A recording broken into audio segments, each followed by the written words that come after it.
breaks in, finding his badge, his gun, handcuffs, and more. Rasmussen becomes panicky. Now that the agent was known to the tavern owners in Kenosha, it was possible somebody would have to pay for this fiasco, and the likely target would be Rasmussen.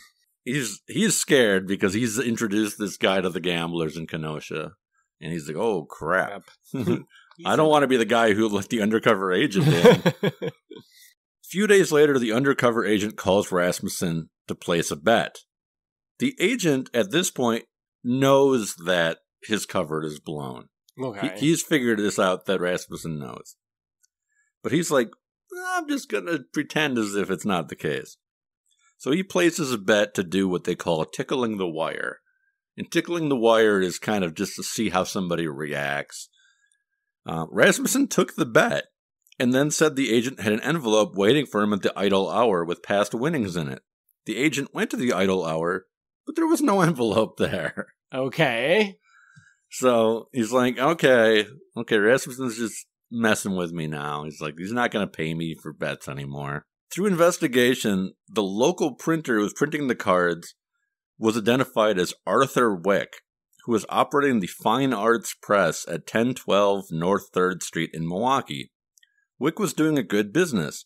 Taverns in Kenosha wanted the cards, but their previous source had been in Illinois, and the Illinois source was hesitant to supply them because of the constant John Doe investigations in Kenosha over gambling. What are the, playing cards are we talking about here? The football pool cards. Okay, so they just got a card for their bet or whatever? Yeah. Okay. Wick, in addition to being a printer, had a long and interesting history. As a teenager, Wick was in a gun battle at 2300 West Wisconsin in Milwaukee. This was in the 20s. While evading arrest for forging a $14 check.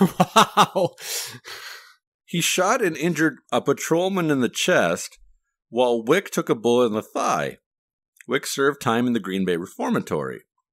He gets out of there, and then in March 1938, Wick was questioned about 100 paycheck forgeries, and trying to flee arrest for that, he shoots Detective Raymond Carlson in the head. This sounds terrible, man. With a .38 pistol.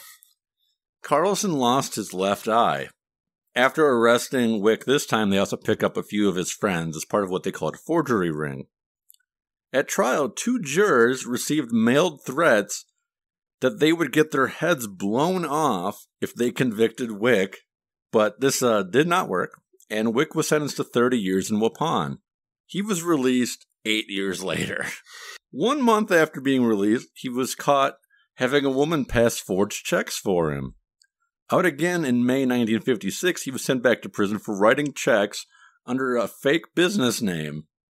So this guy, he's got a history of forging checks and not really shooting learning people. Yeah, not really learning from his mistakes either, right? So yeah. So they make the FBI makes a note in the file. They're like, watch out for this Wick guy, and this is a quote. He might be kill crazy. Wow. Kill crazy. Well, I mean, it's not a lie. It's not, So, I mean, he's already shot 2 cops. yeah. So it's not good. How you only serve 8 years in prison after shooting a cop in the head is beyond me. And why you shoot a cop over a $14 check? Yeah. But, all right. November 4th, 1966, there are what are called lightning raids in Milwaukee and Kenosha that rounded up 11 people connected to forged documents and betting cards after this investigation is wrapping up. To keep the raids secret, the state attorney general had the warrants issued in Walworth County rather than in Kenosha or Milwaukee. Judge Chris Serafin in Milwaukee did sign off on the warrants. To allow them to be local. Mm-hmm. Warren Rasmussen was picked up on a warrant charging him with dealing football parlay cards, possessing a pornographic movie, and conspiracy to commit forgery. The movie showed a man and a woman committing sodomy. Arthur Wick was also arrested and was accused of printing gambling cards and having pornography. The print shop allegedly also had 500 forged driver's licenses. At his arraignment, Judge Seraphim asked if he had a previous record, and Wick said yes, for bad checks.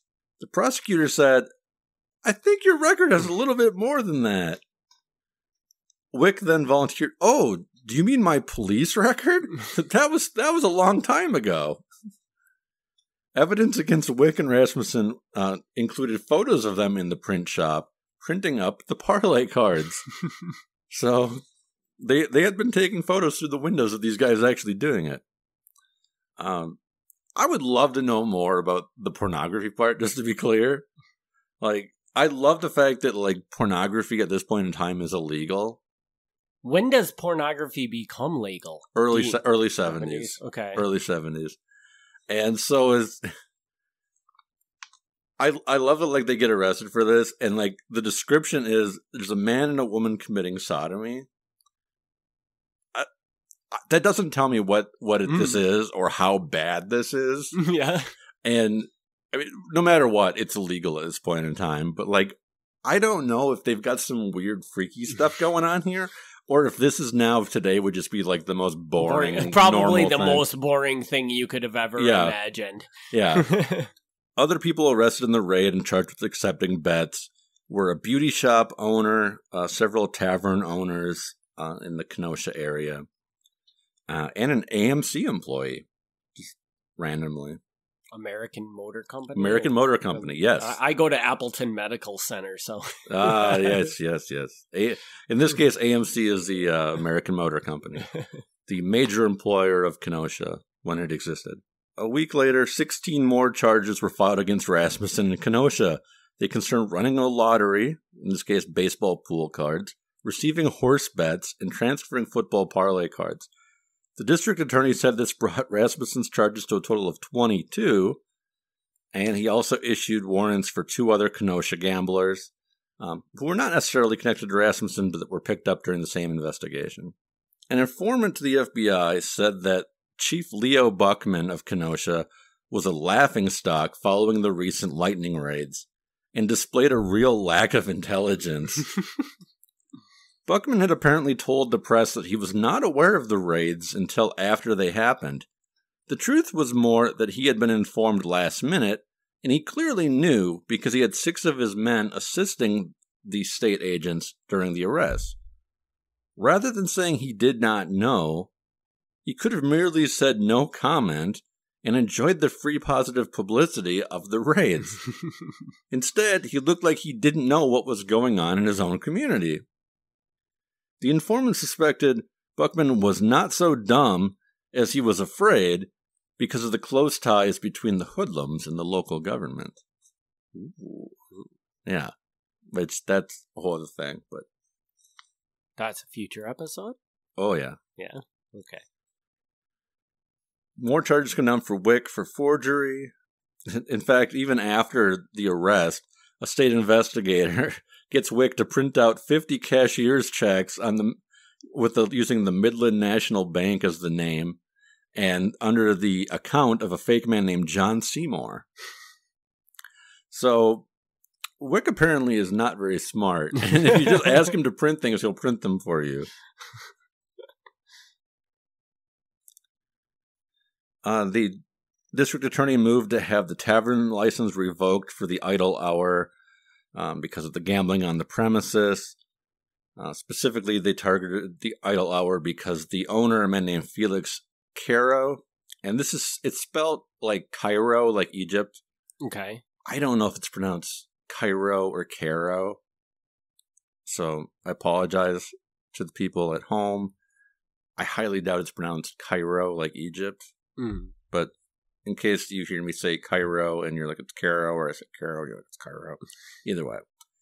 This guy, Felix, they get him as well. They get his tavern revoked, and he also gets charged with the gambling on the premises.